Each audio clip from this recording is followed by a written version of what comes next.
দেখো বন্ধুরা, আজকে রস বড়া করব বিউলির ডালের। বিউলির ডালটা ভিজিয়ে রেখেছি। দেখো বন্ধুরা, এবারে আমি ডালটাকে মিক্সিতে বেটে নিয়েছি।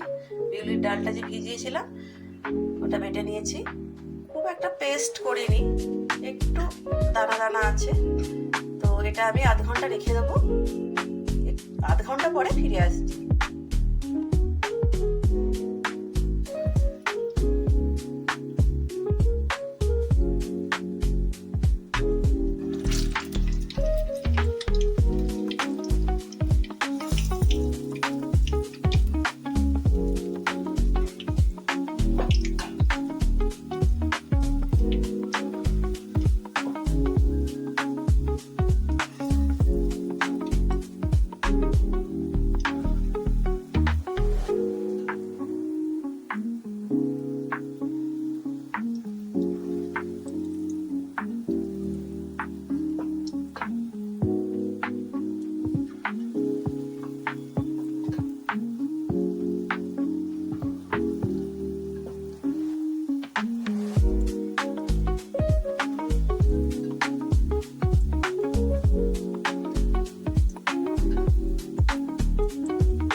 একসঙ্গে অনেকগুলোই ছাড়ছি, বেশি করে একটু তেল দিয়ে দিয়েছি।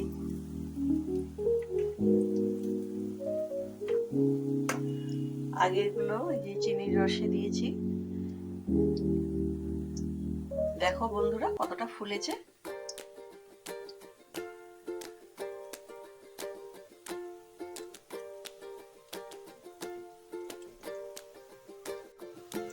দেখো বন্ধুরা, এই যে বিউলির ডালের বড়া, এটাকে আমি চিনির রসে ফেলে, এই যে রস বড়া হয়ে যাবে। চিনির রসে ফেলছি।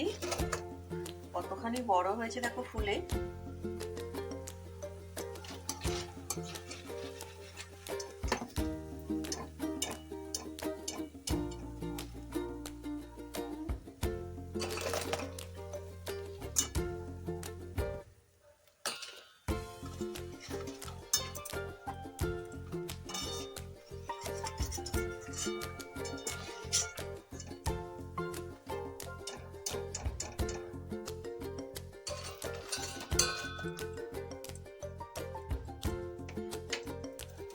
তো আবার আমি ফিরে আসছি।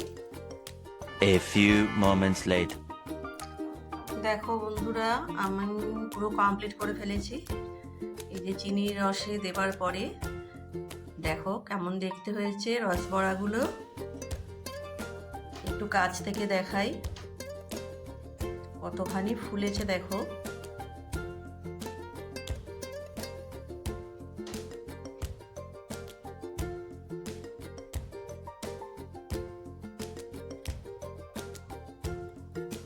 ঠিক আছে বন্ধুরা, আজকে আমি এই পর্যন্তই।